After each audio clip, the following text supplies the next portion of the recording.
Hello out there. I have a friend that I have built a magic deck for, and he wanted to learn how to use it. And so I'm going to go through a single turn on just one player, so that way he'll see how many cards I draw, what I need to look for to play cards.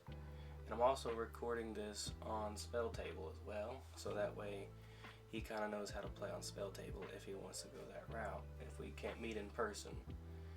And so in the top left hand corner up here, if you see my mouse, you will see that there is click to add commander. And so today I'm going to be working with Atali. And so you just put the name in there, and he should come up pretty quick. And this particular commander has two signs, and so whenever I go to the whenever I scroll over the card that I put in, it shows it a little bit different because I have a different art, but the words should all be the same. And it flips over. Now the reason I particularly picked this deck is because there is a confusing thing in Commander about color identity. So this card identity and the color identity is red because there's only red pips in the casting cost. So it's 5 generic and then 2 of red. And the reason why this card is also green is because of this mana symbol down here, this green mana symbol. Another thing you can look at to see what color a card is on this back side. There is no color pips up here, but there is a little indicator right here, and this is kind of new within the last 5 years I think, that shows what color the card is, and with this one is green and red. So this is a green and red deck, even though that the front card is technically red only.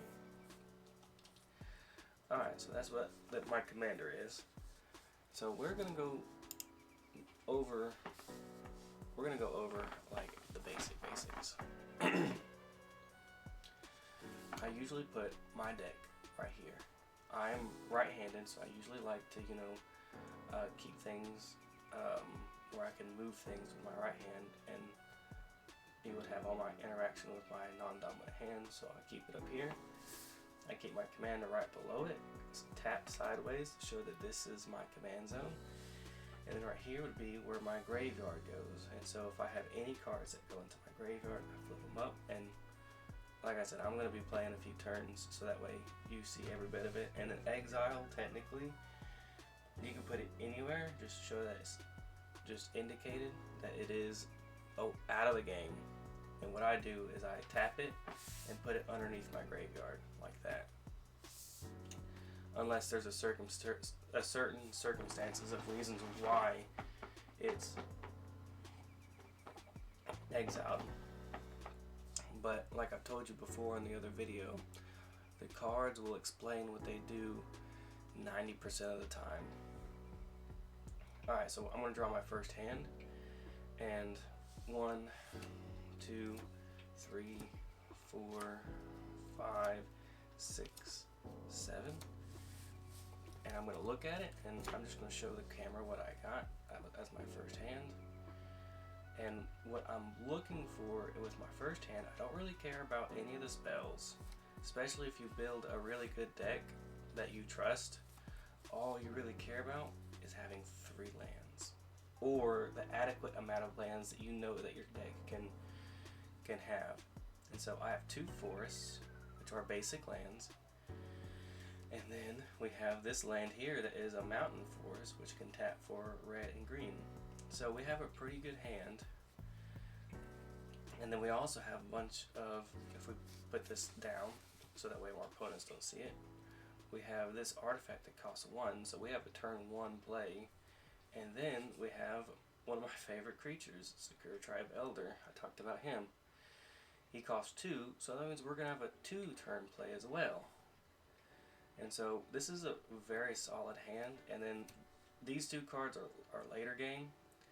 We have an instant that basically draws us extra cards, or or can beef up our creatures if we wanted to, but everybody uses it to draw cards. That's more powerful. And then we have another card that says that we get a bunch of tokens as well. So this creates a bunch of creature tokens, which will fill up our board with armies, and this card will draw us cards. Okay, so we got a good hand. I like it. We're not going to mulligan.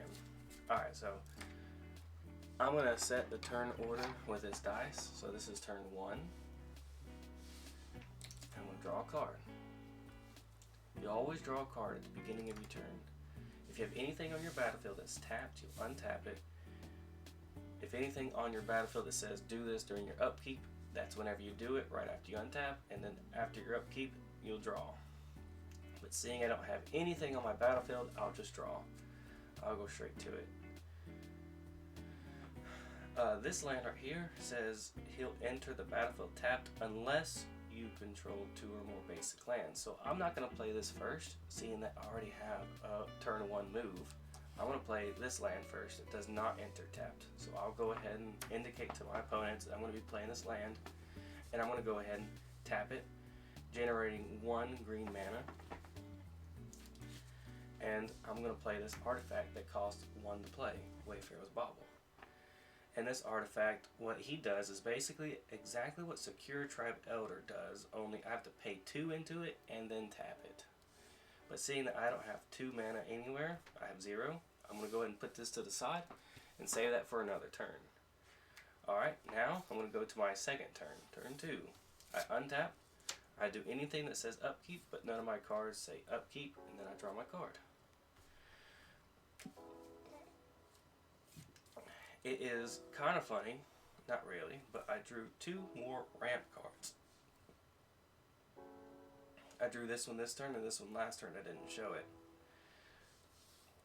And I can just reveal my hand. Just pretend that these cards right here are in my hand, and nobody can see them, but I want you to see them as well. So these 2 cards are late game cards that we don't need right now.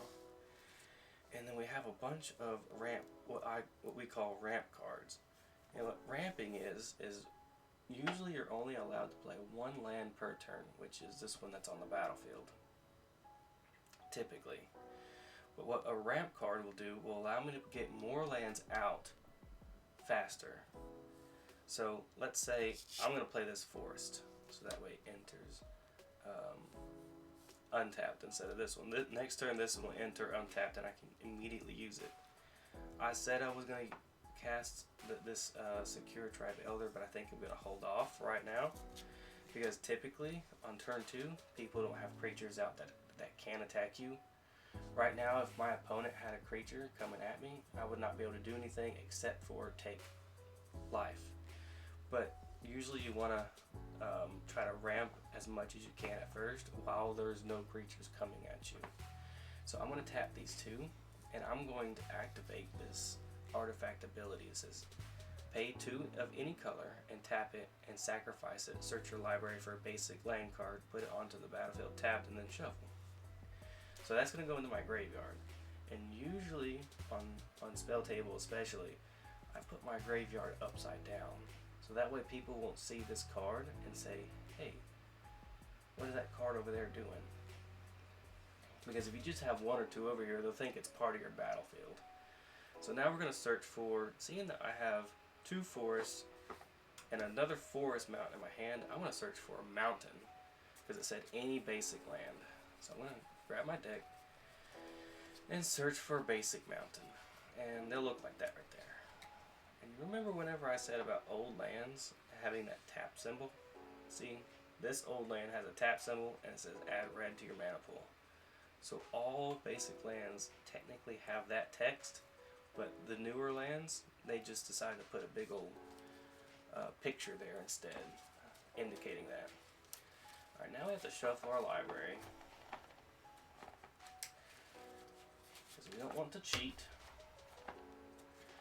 I do have to warn you, this deck has a lot of ramping in it. That's why it's my favorite deck. I just love to get as much mana out as possible and play super big spells. There's a lot of big spells, and my commander is one of them. Okay, so I searched for this one. This card said it enters tapped. Even though it doesn't say on this card that it enters tapped, this card says put it onto the battlefield tapped. So it becomes a part of the card. Okay, so this is our hand. I'll put this down here. And this is what's on the battlefield. And that's all we have on turn 2. Untap on turn 3, draw our card for the turn. And we drew another land. And it's a special land, adds 2 colorless, but we can only activate that if we have 5 or more lands, is what it says. Temple of the False God. So if we played this land, we wouldn't be able to use it because we would only have 1, 2, 3, 4 lands on the battlefield. So we want to hold off on that, but instead, we can play this land.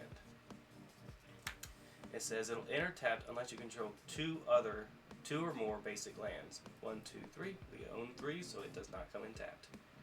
Now, we have officially ramped at this point because it's turn 3 and we have 4 lands. And we're going to continue to try to ramp as much as possible. We have 4 available mana on turn 3. So,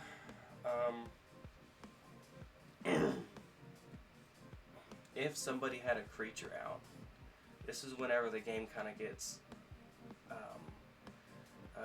what do you do in certain situations? If somebody had a creature out and was threatening to tag me, I would play my creature ramp. So that way, I would have a blocker for his creature, and I wouldn't take any damage. But seeing that we really aren't playing against anybody, we're just playing solitary at this point, we will just imagine that we don't have any opponents, and we're going to try to utilize our mana as much as we can. And so, we're going to play Cultivate, and we're going to need 2 generic and 1 green. And so we can tap these 2 right here for the generic, and then this forest for the green. And so we'll officially cast Cultivate. And it's a sorcery, so it's not going to stick on the battlefield. What we'll do is we'll just say exactly what it does, and a round of priority is going to happen. And what that means is, while this is on the stack, it never actually hits the battlefield. While it's on the stack, my opponents have a chance to counter it if they wanted to. If they think I've ramped too much this game already, they'll say, I don't think you need to ramp anymore. But seeing that we don't have any opponents, we're just going to assume that nobody's really going to counter or Cultivate unless a dire situation. But it says search your library for up to 2 basic land cards, reveal those cards, put one of them into the battlefield tapped and the other into your hand, and then shuffle. And so, what I'm going to do is I'm going to go ahead and put that in the graveyard and do its ability. So we're going to look for a forest and a mountain. And we're going to go ahead and decide that the mountain is going to come in tapped and the forest is going to go into our hand. And then we have to shuffle.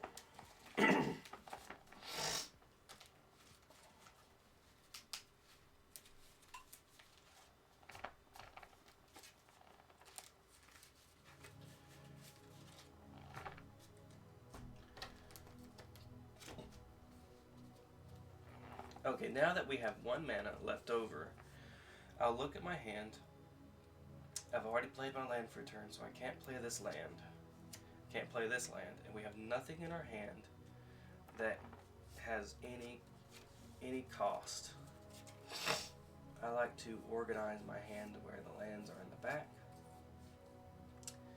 and the bigger and the smaller spells are up front.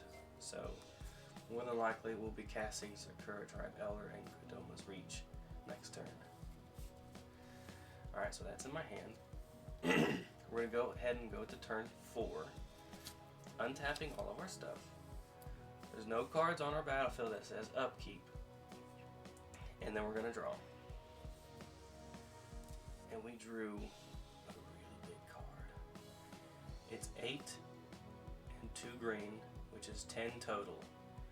And he has this wall of text that says Cascade, Cascade, Cascade, Cascade. So 4 cascades. And then it explains what Cascade is. And if if we play this card, I'll show you how Cascade works. It's one of those keywords that doesn't come up a whole lot, but this deck really likes cascading. We're going to put that into our hand, and we don't even have near 10 mana. So we're not even going to worry about that right now. So we're going to go ahead and play Temple of the False Gods, and it taps for 2 colorless mana.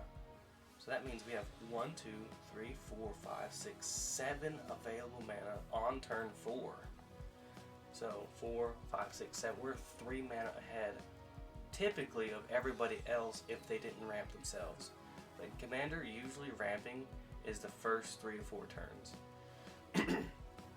In a lot more competitive Commander games, some people can win on turn 4 and turn 5. But seeing that this is a casual way that we're gonna play, it more than likely won't end until turn 10 to 15 to 20, depending on how much politicking that we decide we want to do in that game.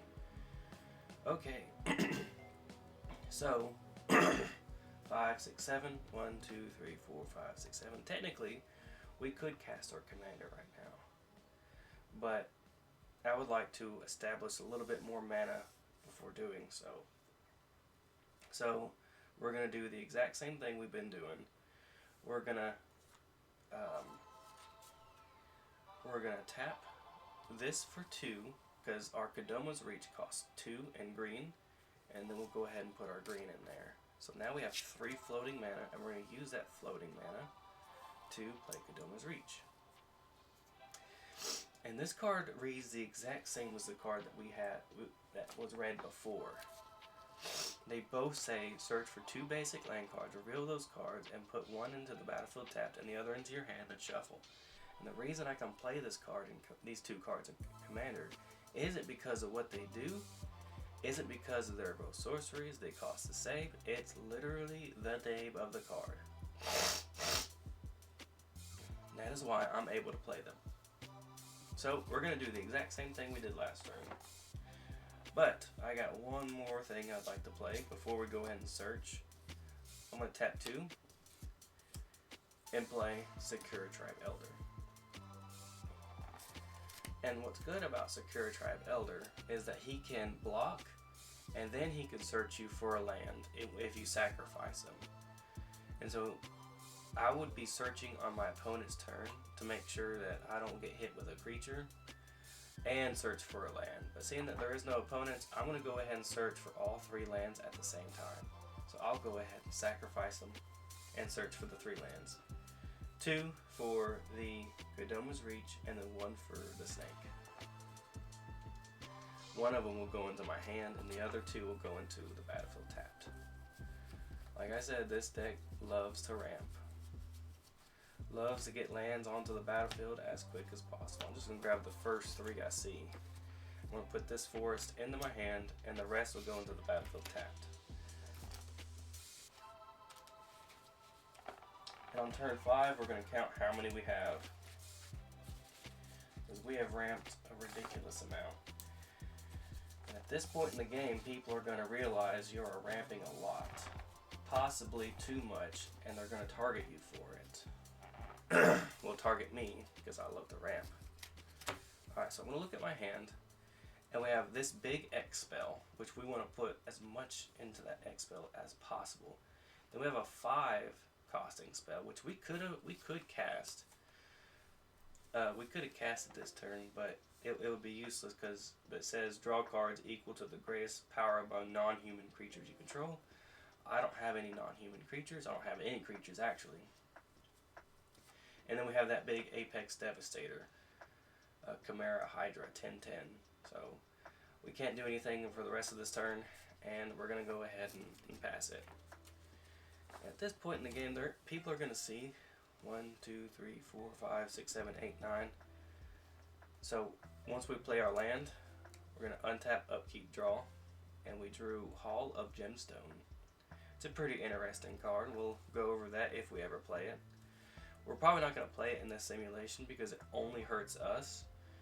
I like to play this card I like to play this card because it says during each player's upkeep, that player chooses a color. Until end of turn, each mana producing land produces mana of the chosen color instead of the normal colors. So this shuts down anything that's not one or two colors. With me having plenty of diversity, I mean, in my hand I have all green stuff, so if I chose green, I'll be okay. But my commander costs red to play, and so if that turn I wanted to play red spells, it's not going to hurt me at all. But this will devastate anybody who's playing 3 or more colors, or even a 2-color deck, because they're only going to be able to choose one color each of their turns. It also turns off counter spells on your turn. So if I chose green on my turn, that means nobody can get blue mana on my turn to counter my big stuff, my Apex Devastator. They're going to be shut down the entire turn because of this one card. But seeing that we don't have any opponents, there's no real point of me even playing this card right now. I just wanted to show you why it was in the deck. Okay, so we're going to go ahead and play our land for turn. So now let's count up how much mana we have. 1, 2, 3, 4, 5, 6, 7, 8, 9, 10. 10 mana, and is it turn 5? 10 mana on turn 5? That's, I think so.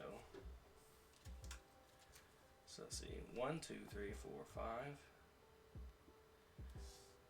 1, 2, 3, 4, 5. 1, 2, 3, 4. Yeah. Turn 5, have 10 mana. Kind of appalled. So we could cast Apex Devastator because we have 10 mana.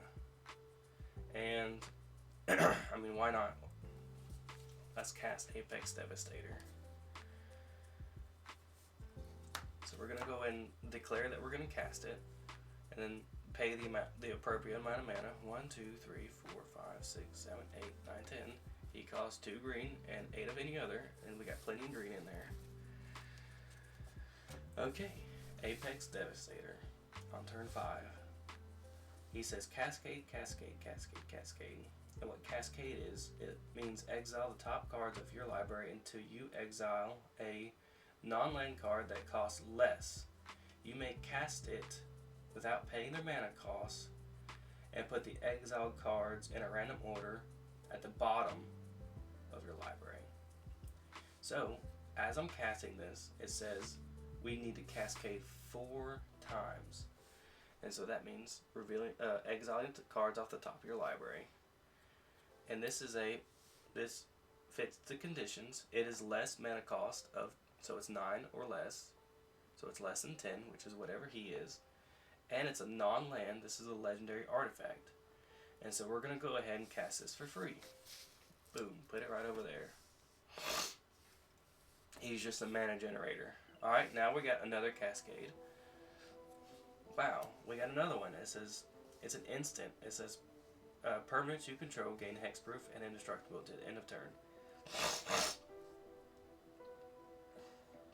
So there's no real point for us to play this right now. So I'm going to decline to cast it and put it on the bottom like what the card says to do. So that was 2 cascades. So let's go for another one. Oh, here's a good one. Legendary creature, human soldier. He can tap and create tokens of creatures that you control, which is good. Okay, so that's our 3rd cascade. Alright, let's go one more. Oh, we got another one.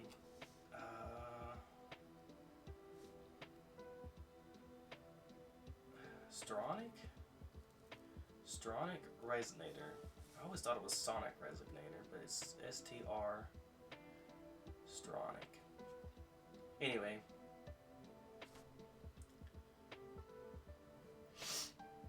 This will copy triggers that we have, and this card is to copy what our commander does.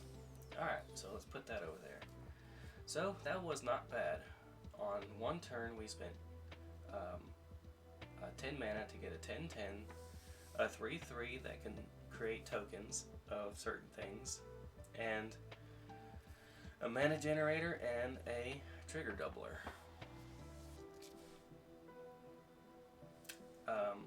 This is the Golden Throne. It says if you would lose the game instead, exile the Golden Throne, which is this card, and your life total becomes 1. Well, that's nice. It also has tap, sacrifice a creature at 3 mana of any color, any combination of colors. So that's a really good ability to tap it and sacrifice and add 3 mana. See, I just try to get as much mana as possible, as fast as possible. So this is our hand.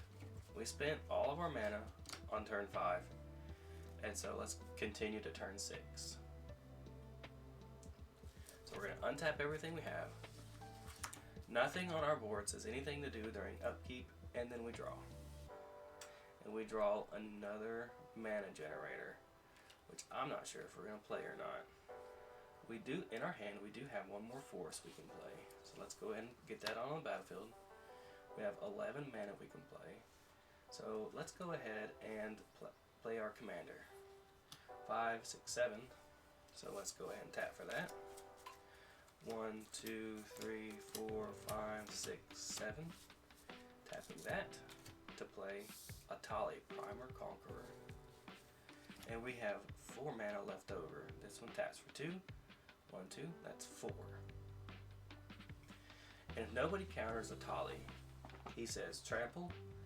And when he enters the battlefield, each player exiles the top cards of their library until they exile a non-land card. You may cast any number of cards from among them without paying their mana cost. So this is like a cascade only for everybody, and it doesn't matter about the mana cost. So it can be greater than Atali. And so I get all those cards so if I have 3 different opponents, I will get the top 3 cards of their library as well. So that's why this is such a powerful card, and such a hated card too. But seeing that we're by ourselves, we're just going to do it to ourselves. And our first card is Dragon Broodmother. It's a 4/4 flying dragon, and at the beginning of each upkeep, I get to create a red-green dragon creature token with flying and devour 2. That devour 2 hardly ever comes up. Basically, whenever it comes in, that little dragon can eat as much creatures as I have, and it will get twice as many. It'll get twice as big for however many creatures it eats. But I should point out, I did forget to do my Resonator. Seeing that this is just to show how it's done, I'll go ahead and tap this. Tap 2, and I'll copy this trigger that my Atali did, and I'll do it again. And this is again for everybody. So that's a land, so that does not trigger Atali. And this is Azuri's Prediction, and this is what the kids would like to call a board wipe. It says for each creature your opponents control, create a 4/4 beast creature token. Each of those beasts fights a different one of those creatures. So basically, all the creatures my opponents control, let's say my opponents control 10 creatures altogether, I'm going to create a beast for every one of those creatures onto my side of the battlefield, and then they're going to attack, they're going to fight each one of those other creatures. And then if my beasts die, all well, but more than likely their little creatures, if they have little creatures, are going to die, and I'm going to keep my beast tokens. And for all the beast tokens that I do create, I can sacrifice them to my Golden Throne to generate even more mana.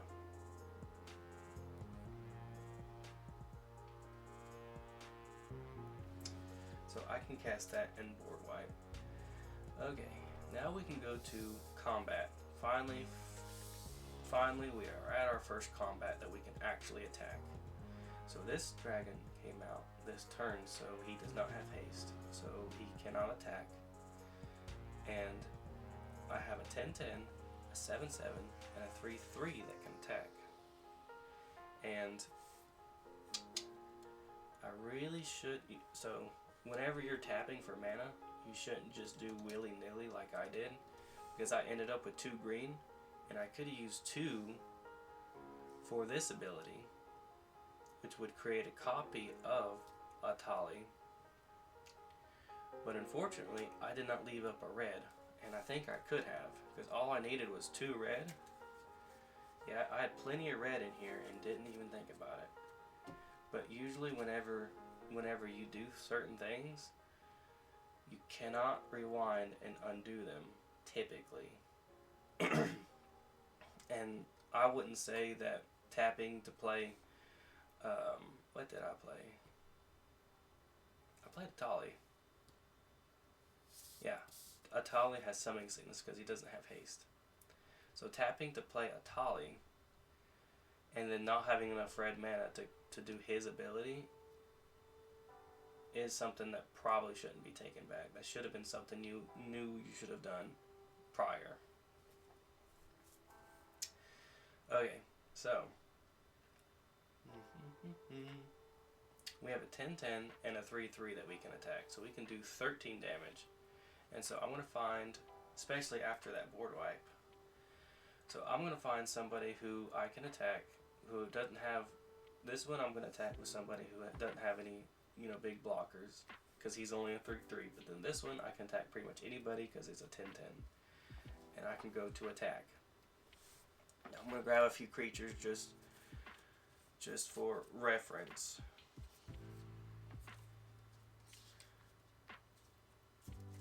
Okay, so let's say I'm attacking Daryl with this creature right here, and then I'm attacking Steve with this creature right here. And Steve only has 1 creature, and it is this here 5/5 legendary creature spirit. And so what's going to happen, and so he's going to declare a block with this 10-10. So as I attack, he says, I want to block your 10-10 with my 5/5. 10 damage is going to hit the 5 creature and going to kill it. And this creature doesn't have any combat abilities that can stop what he's trying to do. So 10 damage will go into here, and he'll go to Steve's graveyard. Now Daryl declares no blocks, and so he's going to go straight in to hit into the face of Daryl. Now, if this creature had trample on him, like how my Atali does, my Atali says trample, that means that 5 damage will go to this creature, killing this creature, and then the rest of that 5 damage will go to Steve's face.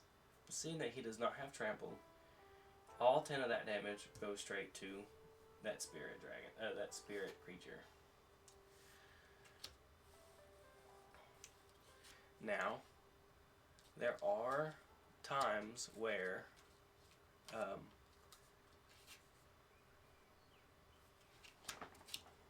let me see here. There are times where you can attack into an army of creatures. So let's say Steve had these 3 creatures out. So these creatures, they say his power is 3, his power is 4, and his power is 5. And he says, I want to block your big 10-10 with all 3 of these creatures. So that means I have to make a decision. How much damage is going to each one of these? And then he decides how much damage. Well, basically all that damage is going to my creature, which the damage is 5, 6, 7, 8, 9, 10, 11, 12.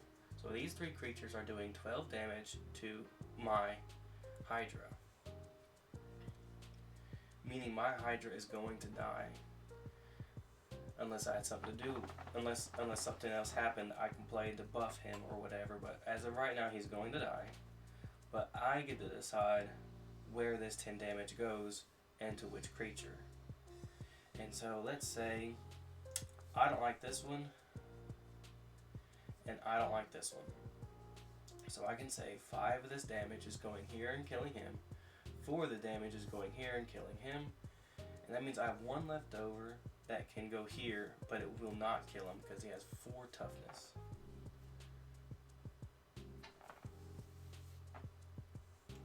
My guy will die. These 2 will die of Steve's. Then he will stay on the battlefield on Steve's side. And so that's combat. Well, Sean, I think I've basically shown everything that you needed to know. Another quick point of reference is if you look at the screen right here, the life totals. Once you go to 0, you'll die. But there's a few more ways that you can die. There's this thing called infect. If a creature has infect and they deal 10 infect damage to you, you die. Also, if anybody's commander, a single card commander, if they deal 21 damage to you, you'll die. So if a Tali hits somebody 3 different times to equal 21 damage, 14, 3 times to equal 21, no matter what their life total equals, they'll still die. And those are the 3 main ways that you can kill people. Another way that you can kill somebody is by exactly what it says on the card. If the card says target player loses the game or you win the game, then that's how you can lose or win the game as well. But those cards aren't very popular, and if you see them on the battlefield, try to kill them immediately because they're trying to win the game. And I think that's it. I think that's all I got for you, Sean. Hope it was educational.